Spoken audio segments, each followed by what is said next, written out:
جسمانی امراض کے لیے حکیم محمود الحسن توحیدی چینل کو سبسکرائب کیجیے۔ بسم اللہ الرحمن الرحیم۔ محترم بھائیوں اور بہنوں، السلام علیکم ورحمۃ اللہ وبرکاتہ۔ ہائی بلڈ پریشر جو ہے یہ انسانی جسم کا خاموش قاتل ہے۔ ہائی بلڈ پریشر کو خاموش قاتل اس لیے کہا جاتا ہے کہ یہ جب بلڈ پریشر ہائی ہوتا ہے تو بندہ یہ سمجھتا ہے کہ میں نے فلاں گرم چیز کھا لی، میرا کولیسٹرول بڑھ گیا، مجھے تھوڑی سی ٹینشن ہوئی، مجھے ڈپریشن ہوا، جس کی وجہ سے میرا بلڈ پریشر ہائی ہوا اور فشار خون بلند ہوا۔ وہ اس کو اگنور کرتا ہے، اس کا علاج نہیں کرتا، پرہیز نہیں کرتا، ٹینشن فری نہیں ہوتا، واک نہیں کرتا اور مرغن اور تلی ہوئی غذائیں نہیں چھوڑتا۔ تو یہی جو بلڈ پریشر ہائی ہے یہ خاموش قاتل بن کے ایک دن اسی بندے کو مار دیتا ہے۔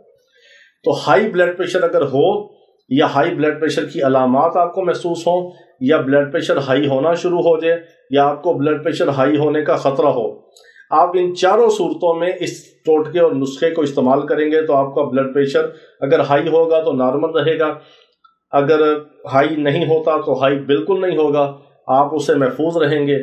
ہائی بلڈ پریشر کے معاملے میں کسی بھی قسم کا مسئلہ ہو، ہائی بلڈ پریشر کا کامیاب ترین آسان گھریلو نسخہ اور ٹوٹکا آپ کو بتاتے ہیں۔ وہ کیا؟ سبز الائچی۔ ہر دکان سے، ہر کریانے کی، پرچون کی اور ہر پنسار کی دکان سے آپ کو سبز الائچی ملتی ہے۔ سبز الائچی کی آپ نے 3 دانے لینے ہیں، اس کو آپ نے کوٹ کے توڑ کے اس کے بیج سمیت اس کو 1 گلاس پانی میں آپ نے ڈال لینا ہے۔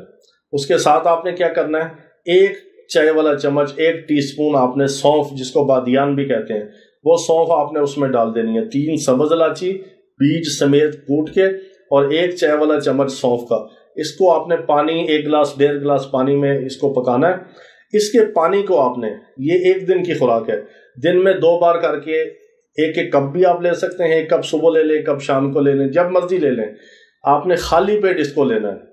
آپ کا بلڈ پریشر کبھی ہائی نہیں ہوگا۔ اگر بلڈ پریشر ہائی ہوتا ہوگا تو 5-6 دن کے اندر اندر وہ بالکل نارمل ہونا شروع ہو جائے گا۔ اور بلڈ پریشر ہائی کی دوائیوں سے، گولیوں سے، ہر قسم کی، دیسی ہوں، ایلوپیتھک ہوں، کسی قسم کی بھی جو ہائی بلڈ پریشر کی دوائیاں، ان سے آپ کی جان چھوٹ جائے گی۔